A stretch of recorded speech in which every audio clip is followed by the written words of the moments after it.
I want the Democrats to fight. I want a competent Democratic Party that is willing to fight, okay? Willing to fight for good things, willing to fight for the common good, even if it doesn't come across as inherently popular or immediately popular. And I want them to expend social and political capital on things that actually do materially improve people's lives. Let's get to the January 6th defendants emerged from custody after Trump issues pardons, and the police, the Brotherhood of the Police, the unions are very upset. It seems that Donald Trump pardoned people who beat the shit out of cops. It's now President Trump. After he pardoned and commuted the sentences of the January 6 rioters, some of the most high-profile defendants have already been released from prison. It's drawn angry responses from police. Senior political correspondent Rachel Scott has the story. Good morning, Rachel. George, good morning to you. And the officers there that defended this Capitol on January 6 told me they started receiving these automated courtesy phone calls from the Department of Justice, letting them know that the rioters who they testified against, the ones who were convicted for assaulting and attacking them, were now being released from prison.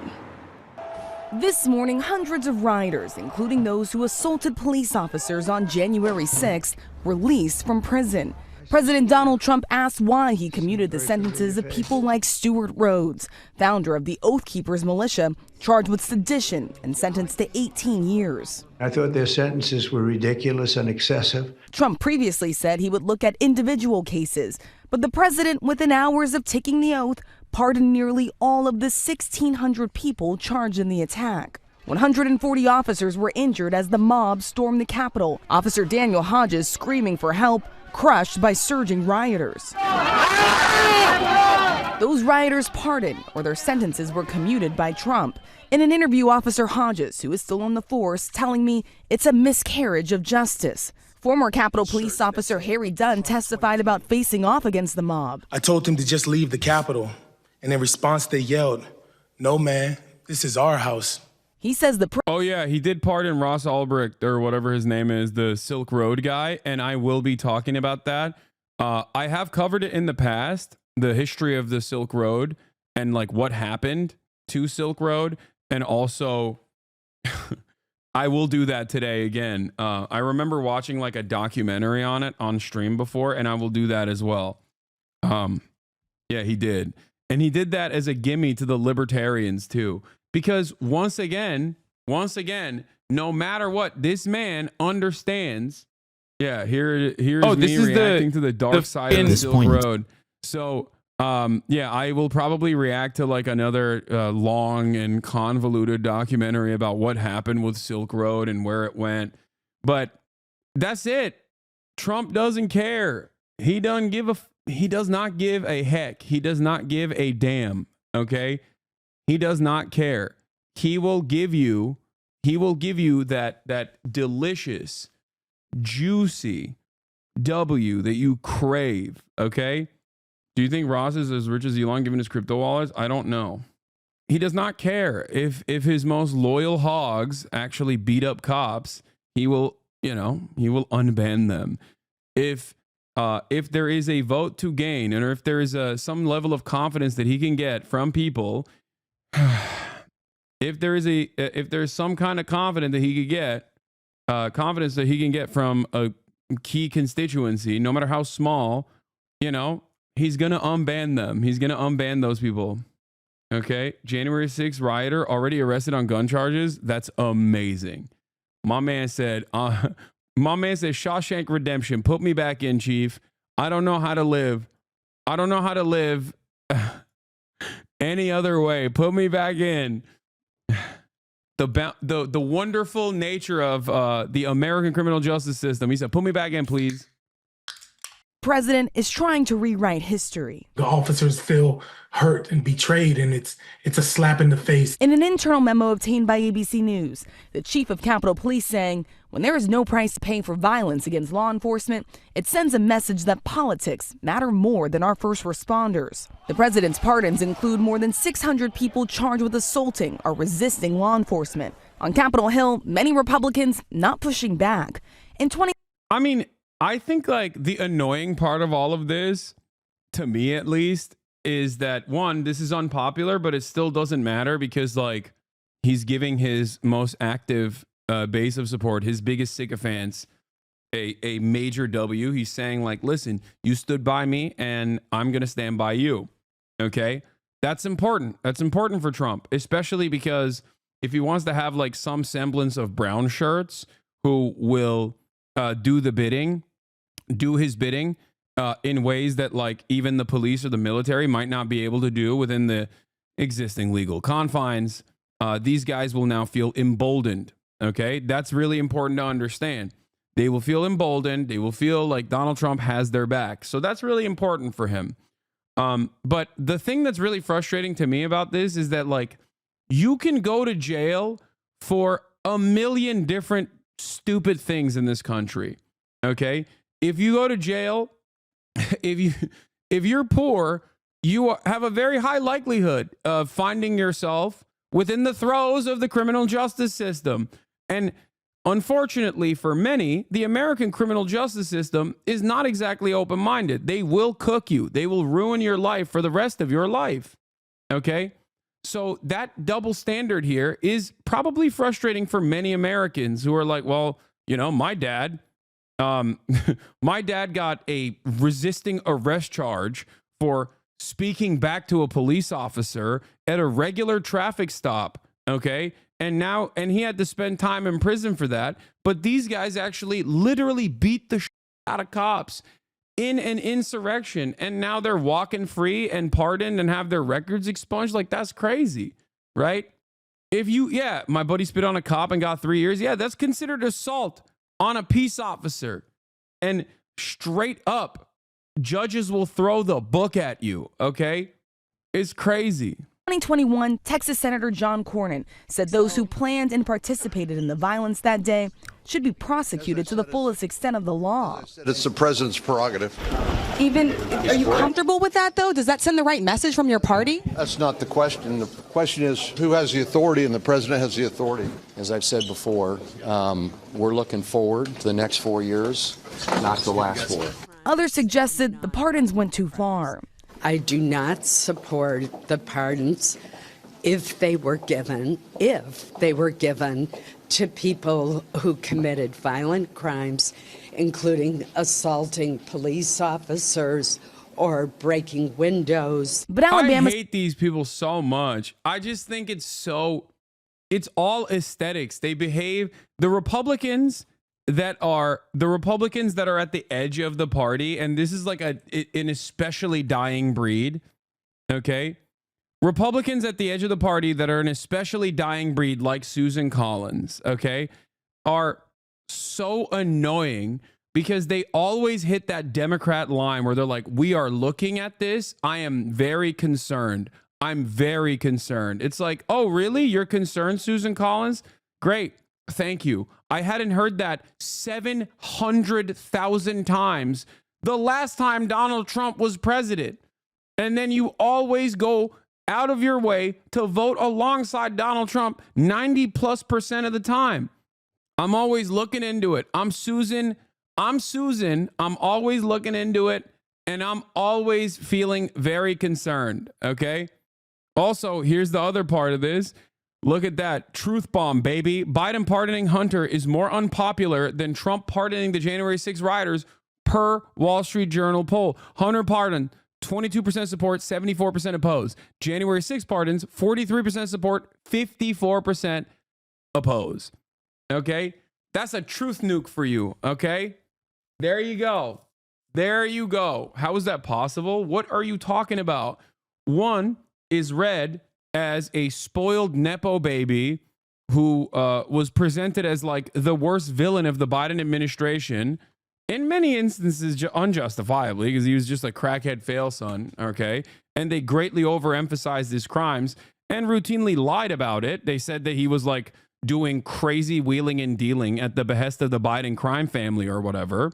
The January 6th, the January 6th political hostages was presented as like a group of, political hostages that were unfairly maligned and unjustifiably prosecuted by the big, scary Brandon administration. In some instances, you have to remember, media is very powerful, okay? And in other circumstances, you have to remember, January 6th, jet ski dealership owners and numerous other people are closer, both aesthetically and also through their class position, to the random hogs that are living in these random neighborhoods, as opposed to the fail son of a deeply unpopular, decrepit old man.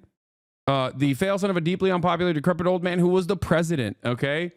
But ultimately, it doesn't matter. Popularity and popular support for these actions don't matter. That is the point I wanted to make, okay? That is the point I wanted to make. It does not matter. Do you see what I'm saying? When is the last time, with the exception of Trump actually pushing a stay of execution for TikTok, or with the exception of Donald Trump before he came into office, pushing Israel to at least follow through on the ceasefire in the interim period as they light the West Bank on fire, obviously. With those two exceptions, and also, I guess, like swapping out Joe Biden 100 days out from the election, when have you ever seen the American government in all of its different units, right? Not just like the legislative body, but the judiciary, all the way up to the Supreme Court. When is the last time you've seen the American government respond to popular sentiment with, we hear you, we see you, we're going to enact this agenda? I ask you seriously. I ask you sincerely. When is the last time you've seen any member of the government successfully push for, in our lifetimes, successfully push for something that virtually everybody wanted? Minimum wage rage in like 2007. Not to mention that leftists are also anti-establishment when joined with anti-establishment hogs to hold rich Nepo drug addicts is pretty bipartisan. I guess stimmy checks is one of them. Stimmy checks would be a good example of this. Okay. But even then, that was like a necessity. Even Obamacare was like gutted and destroyed. It was supposed to have the public option, and they cooked it and they destroyed it and lied about it actively, as the Democratic Party did the classic move of like trying to find bipartisan compromise with a party that was not interested in compromising with them at all, and were getting rewarded for behaving in an obstructionist manner and lying about everything related to Obamacare in general. But the stimmy checks was a necessity, you know? It was a necessity. So my point is, I guess you could also say same-sex marriage, maybe. Was that? I mean, I guess that's another one. Fair. That's a good one. Okay? That's another good one. So the point is that the American government does not necessarily care about popular sentiment. You know what I mean? They just don't care. They don't really care at all. And I don't think that gay marriage was at the time seen as like a bipartisan thing that the entirety of the country wanted. If we're being real, if we're being really real. People are saying cannabis, but that's another great example. Like, this is federal level decriminalization of marijuana has been like 90% popular in perpetuity. Okay. Universal background checks, 90% popularity in perpetuity. 75% of NRA card-carrying members want universal background checks. That would be a federal piece of legislation. So, like, even when you think about all of the most popular policies, it's always just like, it's always something that the government has to neuter effectively. Okay. But I can give you a million examples of the government, whether it be the Supreme Court or whether it be the legislative body, actively working against the overwhelming majority's wishes time and time again, whether it be enforcing a ceasefire in Gaza by denying weapons transfers. Like, this was objectively a popular concept. Or even if the denying weapons transfers was not, even if that wasn't a popular part of this idea, okay, the ceasefire was a popular concept. And obviously, the only way to do that would be by forcing Israel to, concede. And if they didn't, you just refuse to give them weapons. They didn't do that. Okay. Universal health care, not happening. Like, there are plenty of popular things that can only pass through ballot measures on a state-by-state basis, because the national parties don't actually care to do anything. They don't actually care to enforce the popular agenda of the people. Donald Trump, on the other hand, doesn't necessarily care about the overarching popular sentiment, and neither do the Democrats. But when Democrats actually do something that's like objectively unpopular, like, finding bipartisan compromise for the TikTok ban that the Democratic president signs into law, they're doing that at the behest of their corporate benefactors. Now, does Donald Trump do that as well? Of course. And he does it in even worse ways than the Democrats do, like the tax cuts for the super wealthy, right? That he passed in 2017, 2018. Having said that, every now and then, Donald Trump loves to get a good W in the corner, okay? Donald Trump loves to get a good W in his corner. And that's what's going on here, okay? That's what's happening here. Was Tommy Tuberville, who once said rioters who broke in should, quote, pay the price, now says he fully backs Trump's call. With Ross Ulbricht. But we're talking about people that were beating officers with fire hydrants, with metal batons. Is that acceptable to you? No. Those people were No, that's not pardoned. acceptable, but I didn't see it. So What do you mean? It's on video. I didn't see it. And of course, Trump, going back on his own words after the attack, he once said that those committed violent acts would pay the price, George. Rachel Scott, thanks very much. Let's also get a question about Pete Hegseth. He's the president's pick for defense secretary, facing new allegations now. Yeah, senators on the Armed Services Committee, George, have obtained a sworn affidavit from the former sister-in-law of Pete Hegseth, who claims that he was abusive to his second wife, so much so that she had to hide in the closet and that they had a code word in case she needed help. Now, she does acknowledge that she never personally witnessed any sexual or physical abuse, and an attorney for Hegseth is denying these allegations, including those allegations of abuse, flat out. His nomination, though, is moving forward with the vote expected as early as this week, George. Rachel Scott, thanks very much.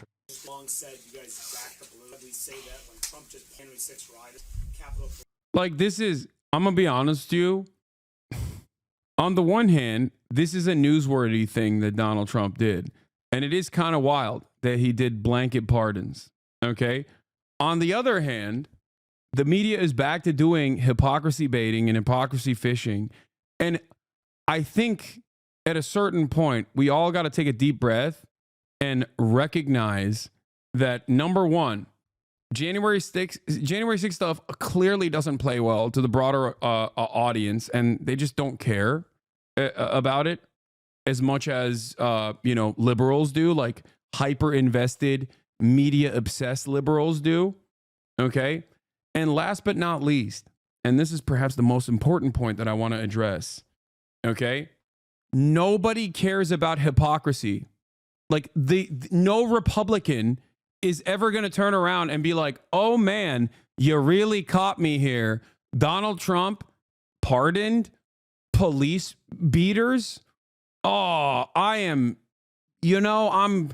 really going to reconsider my position here. It is not going to happen. You will never, ever get a Republican to turn around and say, you know what? This is a bridge too far for me. If that was the case, then the Democrats would have won the last election, because this is what they ran on. Okay? This is what they ran on. They constantly ran on this, the January 6th stuff, over and over and over again. And I think it melted the minds of a lot of liberals who are basically just slammed to their televisions, like hyper focusing on what they see from the TV, and they just could not contend. Okay, they just could not comprehend the reality that, like, people outside of people that are watching MSNBC and CNN, that are like perma stuck in that little media ecosystem, an increasingly smaller audience of people, mind you. Outside of that, no one really cared about it. Okay. Police beaters is far from the truth, but you know that. Are you telling me that on January 6th, there weren't people who actually, one, pepper sprayed cops, and two, beat the shit out of cops? Because I'm not talking about like the cops that killed themselves a day after or whatever. I'm not talking about that at all. Okay. I'm talking about what I saw, like, on video. I was basically there. We were there, dude. Come on, dude.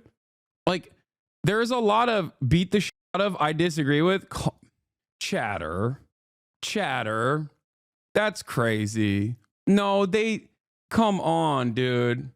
Come on. And that's insane. They just showed it in the tapes. Though you're gonna make me, oh Lord, you're gonna turn me into a a silly little annoying little lib here.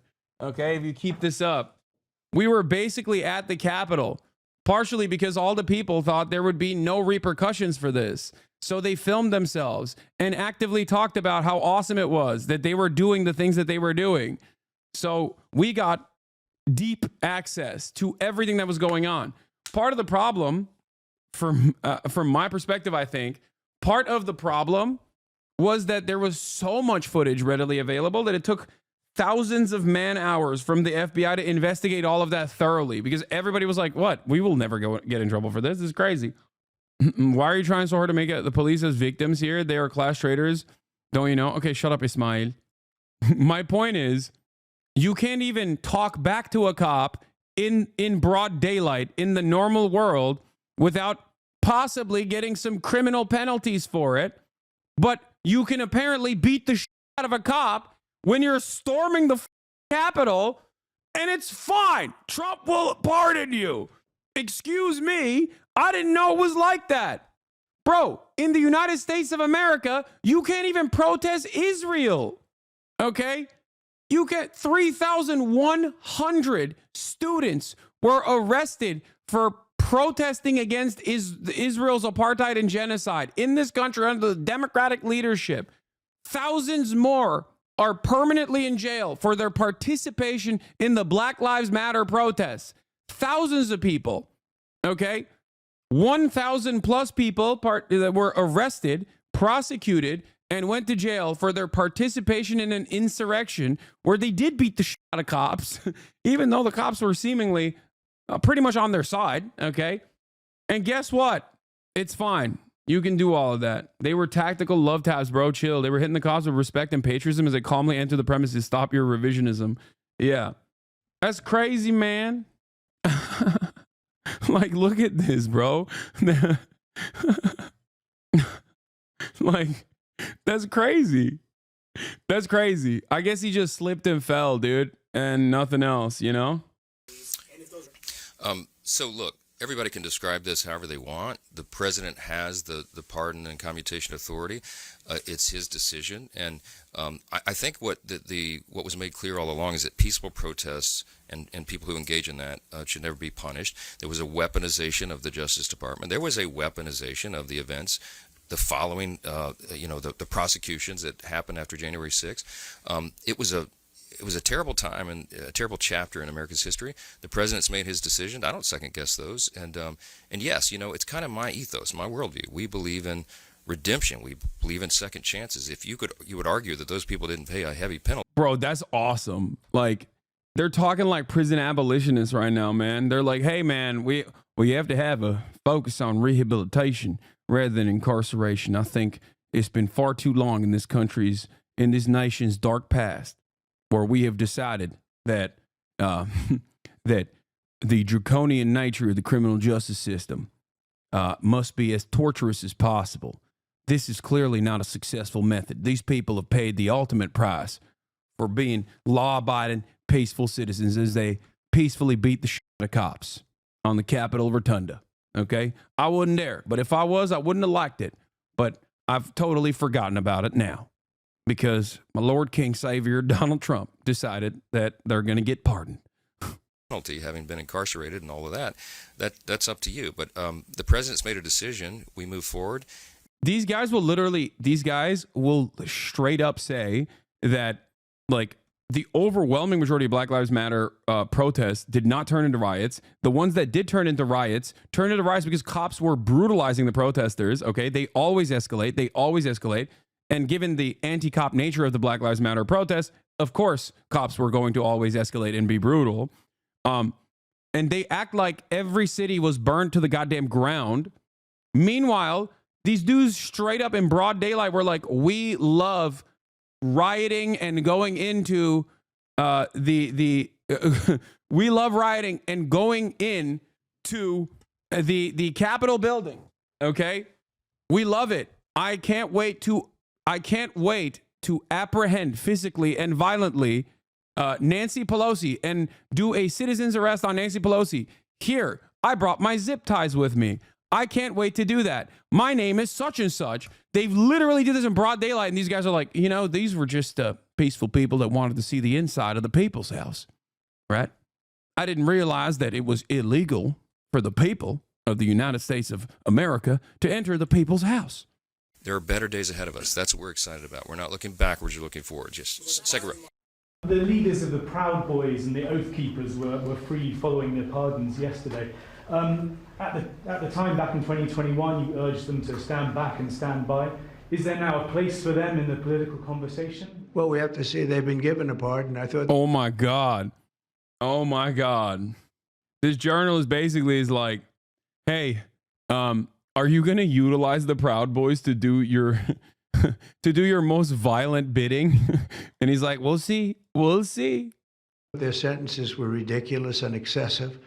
We'll have to see. Today, Tarrio spoke to Alex Jones and told him, quote, the people who did this, they need to feel the heat, they need to be put behind bars, and they need to be prosecuted. More now on all this from CNN's Donny O'Sullivan, who was outside the D.C. jail last night when all this went down and spoke today with some of the pardoned inmates. You're a true patriot.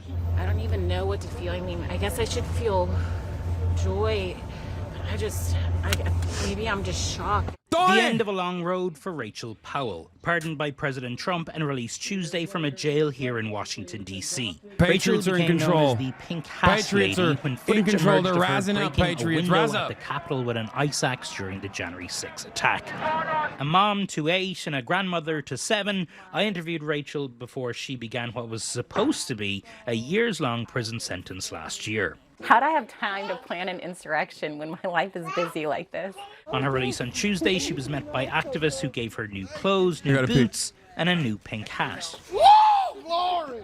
Hallelujah! Thank you, Lord! This man came from the Philadelphia jail. He got out at 3 a.m. That doesn't make sense. He's wearing prison shoes and Philadelphia's finest prison gear. Pardoned January 6ers from elsewhere began arriving in Washington, like William Patrick Sarsfield III, who was convicted of a felony offense of obstruction of law enforcement during a civil disorder. Well, I was heard through different apps and different programs and different phone calls from people that we still had brothers and sisters that were still locked up and haven't been released. And being somebody that's been in D.C., that everybody should be released. If it's a pardon for J6ers, it's for all of us. You got out of prison last night?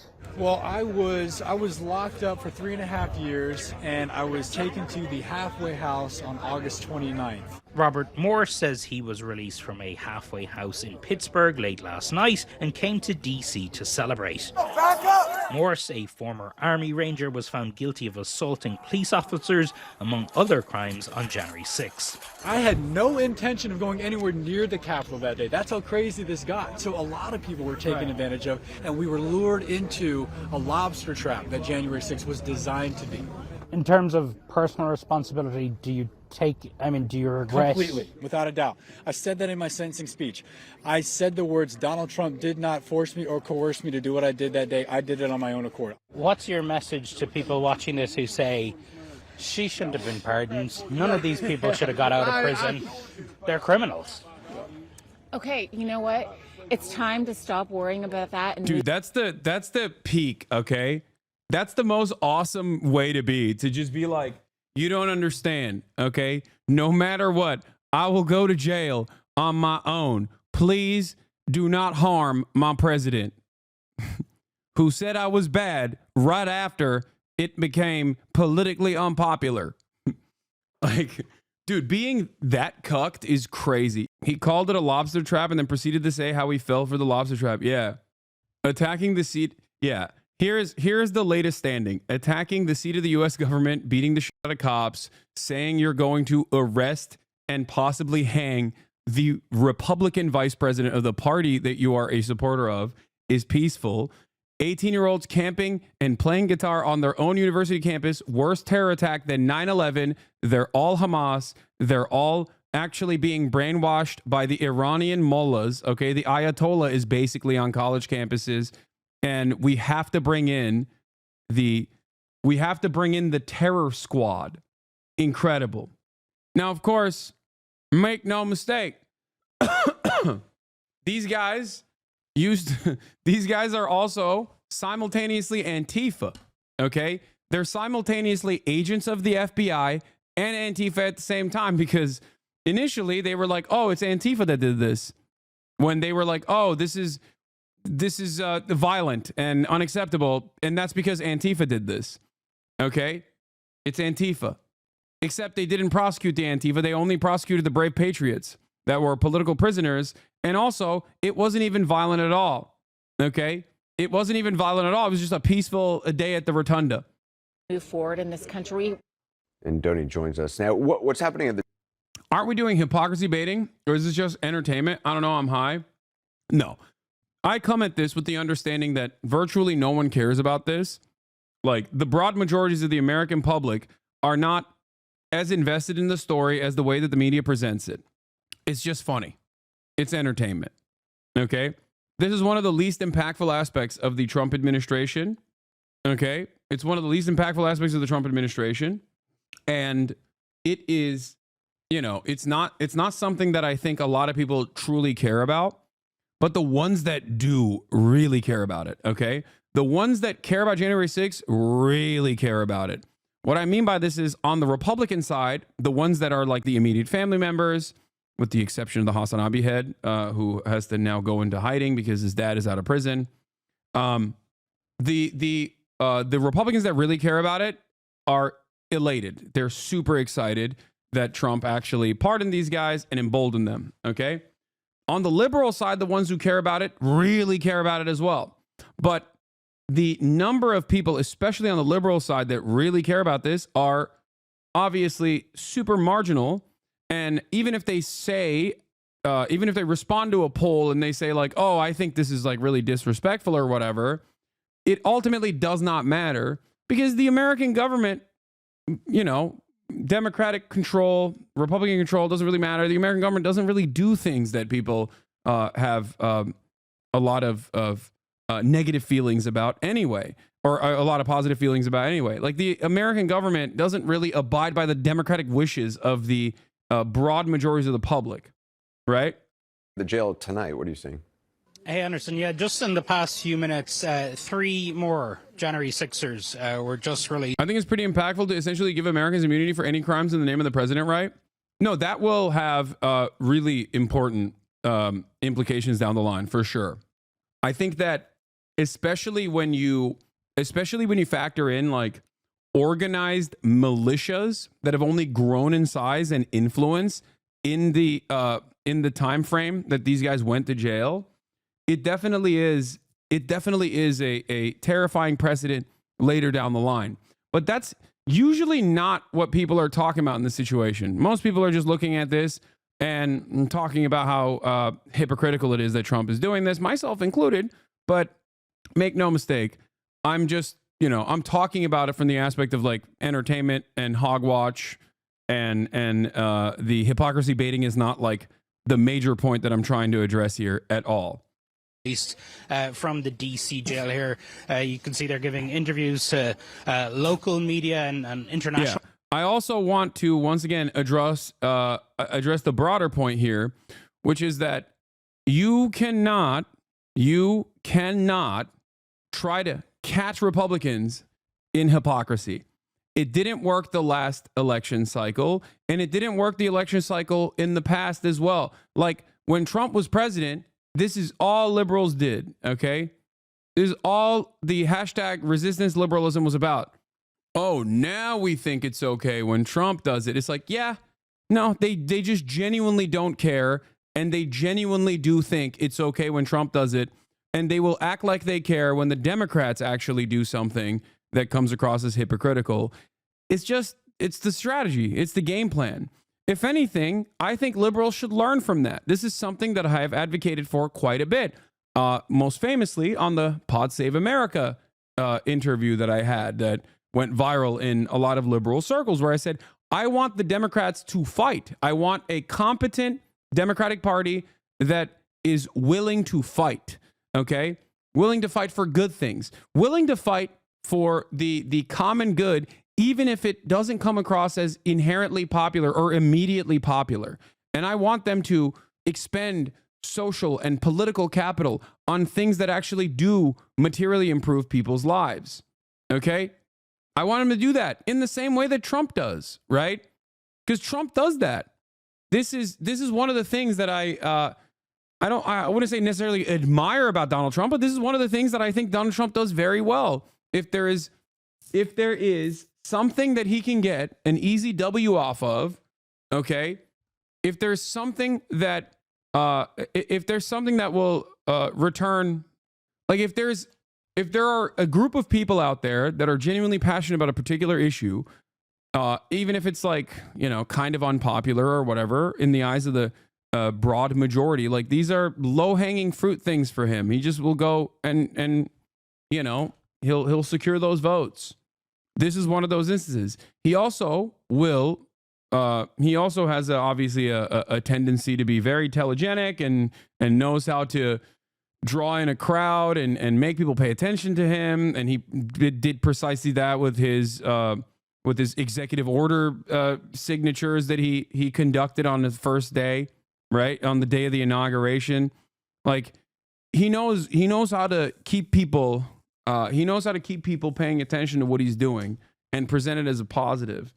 It's one of the, I would say, worst aspects of the Joe Biden administration was the fact that it was led by a guy who was a crippled old man who genuinely couldn't do that. He could not even actively communicate some of the good things that they were doing, albeit marginal, but they still could have done a better job of conveying that message to the public, to be like, see, these are the things that we're doing. Donald Trump is a great marketer. Problem is, the things he's marketing are usually very bad, right? Why is Charlie Kirk such a Trump cock gobbler on Twitter? It's insufferable. There's no analysis, just dick riding at the likes the world has never seen before. I mean, come on, dude. Let him do his victory dances, They won, and he played a big role in it, This guy actively was door knocking in Arizona. He is in Trump's orbit. That's his job. His job is to gobble Trump's penis. So, legitimate question. Legally, doesn't that mean that storming the Capitol should be legal as a takeaway here? No, dude, it doesn't work that way. That is actually what I was trying to explain with the hypocrisy here, which is that both the hypocrisy baiting from liberals don't work, and that Donald Trump actually making it functionally legal to storm the Capitol, that doesn't apply to you, okay? If you tried to do that, you would get killed. Do you understand? If you try to do that, you get killed. When Republicans tried to do that, they basically walked in, cops basically led them in, and got their ass beat in the process, and then Trump came back and pardoned all of them. But that doesn't extend to you, is my point. This is why whenever liberals talk about like, oh, if we violate these norms, then the Republicans will violate it down the line. My response always has been, hello, they already do violate all the norms. What are you talking about? The only precedent that this is setting is that as long as you do it at the behest of Trump, you'll be protected from legal scrutiny. That's it. It doesn't work for you. It doesn't work in the opposite direction. Okay? Yeah, apparently a lot of people are losing their minds over the church service that took place, and I think is really funny, so I will obviously cover that as well. The difference is Democrats will say things like, oh no, Trump revoked XYZ Act, instead of saying Trump had defunded your bridges and roads. Yep. Press also gathered, but also a lot of MAGA media here. And one person who's just speaking over there, who I think we're showing on screen at the moment, is Jake Lang. He's a prisoner who has really built up a big social media following while he has been in prison over the past while. He's speaking there. So really, you can see just how emboldened these folks are. A lot of them are kind of going off and planning basically MAGA media careers. But what we've also seen here over the past few hours today is different groups and people, obviously big fans of us here, Anderson, groups gathering throughout the day, including the Proud Boys here. So really gives you a sense of the types of folks who are celebrating, at least here at the DC jail. All right, Tony O'Sullivan, appreciate it. Many of the president's allies would like to stop talking about the deadly assault on the Capitol, but Trump's sweeping pardons making that difficult, as the president himself was pressed by reporters on the issue when he spoke to them yesterday. Aren't you sending the message that assaulting officers is okay with these pardons? No, the opposite. I'm the friend of I am the friend of police more than any president that's ever been in this office. Donald Trump insisting that despite his decision to pardon hundreds of people convicted of violent felonies and a power that he alone wields, insisting he supports law enforcement more than any president ever. When asked about specific cases, including that of Metropolitan Police Officer Michael Fanone, who was attacked and injured while defending the Capitol 4 years ago, the president seemed to be unaware of the details of the convictions that he chose to wipe away. You would agree that it's never acceptable to assault a police officer, Sure. right? So then if I can, among those you pardoned, DJ Rodriguez, he drove a stun gun into the neck of a DC police officer who was abducted by the mob that day. He later confessed on video to the FBI and pleaded guilty for his crimes. Why does he deserve a pardon? Well, I don't know. Was it a pardon? Because we're looking at commutes and we're looking at pardons. Okay, well, we'll take a look at everything. Was it a pardon, he asks? Yes, one that only he has the power to deliver. Joining us now, Stephen Collinson, CNN senior politics reporter, Elliot Williams, CNN legal analyst, a former federal prosecutor, Congressman Jake Auchincloss, Democrat of Maryland, Massachusetts, and Kristen Soltis Anderson, CNN political commentator and Republican strategist and pollster. Welcome to all of you. Thank you for being here. Congressman, this, of course, a return to the original first Trump administration where members of the body in which you serve often repeatedly asked to defend what Donald Trump has done. This, what happened on January 6th, was something that was an absolute cataclysm for the institution. Many of your colleagues were trapped in the House chamber, had to be escorted out by law enforcement as rioters tried to breach the doors. What do you have to say to your colleagues there as some of them are trying, not all of them are defending what Trump has done, but what goes through your mind when you watch that? Congressional Republicans are all ducking and dodging, and I never want to hear them say back the blue ever again after providing political cover for this abomination. These are people who violently assaulted officers of the law while trying to insurrect our democracy. It's not just these pardons, by the way. Last Congress, the Republicans tried to defund the FBI. This term, they're seeking to undermine the ATF's ability to regulate ghost guns. These are weapons that can pass through a metal detector without being detected. All of these things make officers of the law less safe and undermine our ability to enforce the law in this country. And yet they try to claim that they're the law and order party. It's no longer supportable. Dude, this is, you know what this reminds me of? You know what this reminds me of before we move on to some other stuff here? This reminds me of the endless need for the Democratic Party to run patriotic candidates. Okay? Like, this reminds me of when Donald Trump came out and was like, John McCain is a loser. I like my war heroes who weren't captured. And everyone was like, this is surely going to take him down. Last election, last time Trump won the election, if you remember. And the Democrats were like, finally, we can be the patriotic party. Okay? Finally, let's keep running the most boring, annoying, technocratic, smarmy veterans and try to maintain this position that in the South, we are the actual party that cares about patriotism. Look at all our veterans that we're posting. Look at all our veterans that we're putting forward. Not realizing that no one cares, okay? No one cares. And this is what this is what the Democrats have always done. They've always done this.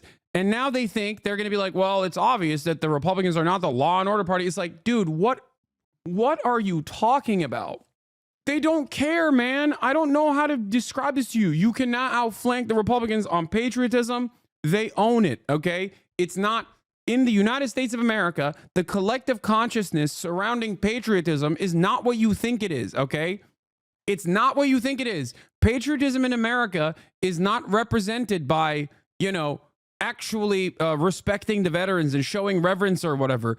It's actually about how racist you can be about Muslim people or whoever America's enemies are at that time. Okay? It is completely and entirely dominated by the right wing.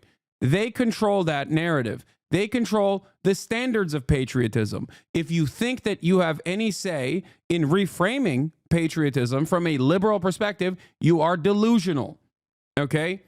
It's almost as delusional as thinking that people care about the civility and the optics of it all. No one cares. It's almost as delusional as thinking that, like, the incredibly divisive and sectarian nature of simply hyper focusing on identity markers as a mechanism of like undermining progressive people within the ranks of your own party.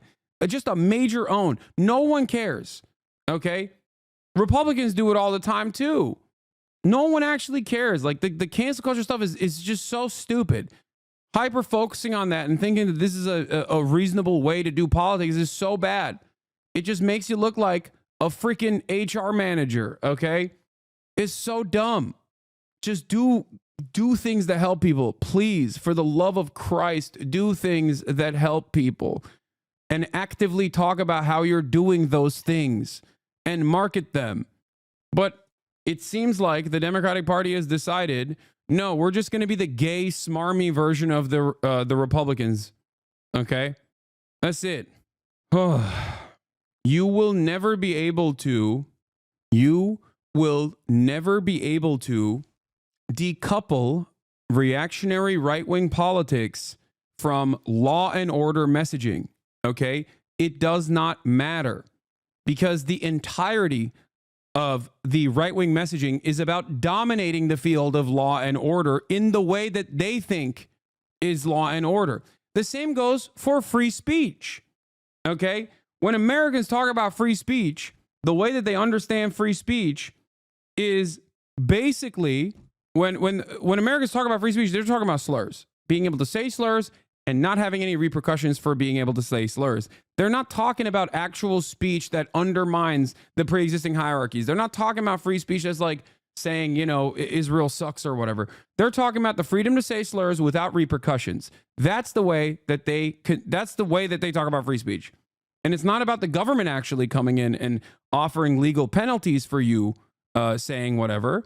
It's actually just private companies and private organizations not deboosting you or shadow banning you or whatever people believe is happening. Okay? That's what this is about. And there is no greater indication of this inherent like silliness, okay, than the way that Marco Rubio and many other Republicans have talked about what they're going to do, what their mandate is going forward. On the one hand, as the leaked State Department memo that came out from Ken Klippenstein that we covered yesterday, Marco Rubio said they're going to go after DEI, okay? One of the scariest things that Marco Rubio also mentioned was in the bullet points in the memo that he was sending to the State Department, okay? The new Secretary of State that was voted in unanimously, including by the likes of Bernard Sanders, by the way, big L for Bernard there, was that he was going to combat anyone that tries to dare tarnish free speech, but also simultaneously go after people for un-American sentiment. Those two things are, if you understand the theoretical concept of what free speech represents, those two things are inherently at odds with one another. You can't on the one hand say, we are going to be the defenders of the free speech, and then simultaneously say, and we're going to make sure that people are adequately punished for supporting terrorism or for, not being in line with American values and common sense. That means you're going to go after speech. That's what that means. But that is precisely the way that they're going to go about this, where they're just being like, we're the free speech defenders, and also simultaneously, we are going to take out any kind of political opposition. See President Donald Trump's immigration. Anyway, but, one funny moment from the pardoned January 6 rioters is that one of them already got arrested on gun charges. Trump granted clemency to hundreds of alleged or convicted violent criminals. One is back behind bars because a man accused of assaulting a law enforcement officer and tossing an explosive device into a Capitol tunnel on January 6 was rearrested just days after receiving a pardon. His name is Daniel Ball of Homosassa, Florida. That's awesome name. Homosassa, Florida. On May 2023, was indicted on 12 counts related to his participation in the attack on the Capitol. Charges against him included assaulting, resisting, or impeding certain officers with a deadly or dangerous weapon, using fire and explosive to commit any felony, and knowingly engaging in any act of physical violence while carrying or using a deadly or dangerous weapon. Okay? Ball was accused of throwing an explosive device that detonated upon at least 25 officers in the Capitol's Lower West Terrace tunnel, injuring law enforcement personnel. On Tuesday, Ball's case was dismissed following President Trump's blanket pardon to over 1,500 defendants charged with offenses related to the attempted insurrection. Less than a day later, the Department of Justice rearrested Ball on a separate pending charge related to the unlawful possession of a firearm by a convicted felon. This sassy ass homo is going back to jail, baby. Homo Sassy's very own. He couldn't make it. He couldn't make it out in the real world, chat. He's done. January 6th was nowhere near Ball's first brush with law enforcement. 3 previous felony convictions, including 4 domestic violence, battery by strangulation, resisting law enforcement with violence, and battery against a law enforcement officer, are listed in the charging documents. While Ball was nabbed on a pending charge unrelated to January 6th, the president's widespread amnesty for January 6 offenders let hundreds of individuals charged or convicted of violence during the attack off the hook. Look at that. Ball, any relation to LaMelo? Yeah, this is the lost Ball brother. That's what happened. Can liberals not concede just once? I hate Marco Rubio on a personal... I mean, he has a globe emoji on his account. Of course he's going to say he likes Marco Rubio. He's doing the thing that I said he was going to do. He's doing the thing that I said liberals were going to say, which is that Marco Rubio is far from the worst option as the Secretary of State because he's a competent, pro-American empire person with a long-standing track record within Congress. He is an establishment elite politician. So, of course, Democrats are perfectly on board with this. They could have had someone like Tulsi Gabbard be the Secretary of State. You know, that's the calculation that they're making. I hate Marco Rubio on a personal and policy level, but he's a perfectly acceptable Secretary of State nomination for a Republican president. No reason for Senate Dems to die on that hill when there's a whole mountain range of terrible nominees. There it is. Yes, this is the constant conciliatory calculation that liberals engage with. First of all, Homo Sassa is a native name like Mikasuki. Yeah, I suspected. I want to explain something here. Democrats, as a party, regardless of, my disagreements with them, should operate like the Republicans. And what that means is you should just block regardless. You should block and push regardless. What are you doing? It literally does not matter. In this day and age, obstructionism is not actually something that comes along with a penalty. It comes with rewards. Obviously, that's what the Republicans have proven time and time again. Just obstruct. Who cares? It takes $0 to be annoying and obstruct. It doesn't make any sense. Just obstruct and craft a reasonable narrative as to why you're doing so. Because Republicans operate as though every Democratic leadership is supposed to hire Republicans for these positions, and they do obstruct on that basis. Whereas the Democrats don't do that. The Democrats are like, well, let's be the adults here. This is a reasonable calculation that we're making. Marco Rubio is far more sane than the other candidates. And there's truth to that. There is truth to that. But just obstruct. Who cares? Who cares? Unless you personally also like Marco Rubio to be in that position. And many Democrats do like Marco Rubio in that position, for the record. But Republicans, on the other hand, even if they actually like a Democratic candidate who might even be a Republican or might be incredibly conservative, will still obstruct because they understand how partisan politics works in this country. You should not be operating on the standard that he's better overall and that we must be adults, please. You should be operating on the standard of the Republicans, them, okay? And I don't mean literally have sex with them, because many Democrats want to do that. They want to get their backs blown out by the Republican Party in general. Okay? It's very frustrating. Very, very, very frustrating. Okay? I mean, no, we're not doing anything. Even if you like a guy, even if they turn around and actually put forth a Democrat in a position of power, you should be like, nah, we don't want it. We're going to obstruct anyway. That's what the Republicans do. But if they obstruct and somehow Republicans place someone worse, then what? Wait, what a great question. First of all, it doesn't matter. Marco Rubio was going to pass regardless whether they obstruct or not. Why are you aesthetically offering a victory of hollow bipartisanship to the Republican Party for no reason? What do you mean a worse person? Okay, obstruct that too. If you have the capacity to obstruct Marco Rubio, you have the capacity to obstruct against whoever the other candidates are too. You know? What are you talking about? Pop Crave is doing better anti-Trump work than the Democratic Party. Yeah. Donald Trump is now allowing ICE agents to make arrests in and near schools and churches, by the way, which was previously a bridge too far. If you recall, there was famous stories of like undocumented migrants like sheltering inside of a church in order to avoid ICE raids. They remember that, and so this time around, they're like, nope, you're going into schools and churches too, and medical places as well, hospitals. It was just a question. I am not a meritard. My bad. No, I wasn't being like. No, it was just a question, dude. I am not a meritard. What the? I have not heard this term before. I wasn't even mad at you. I'm just heated in general. Sorry if it came across like I was yelling at you. I'm just yelling, chatter.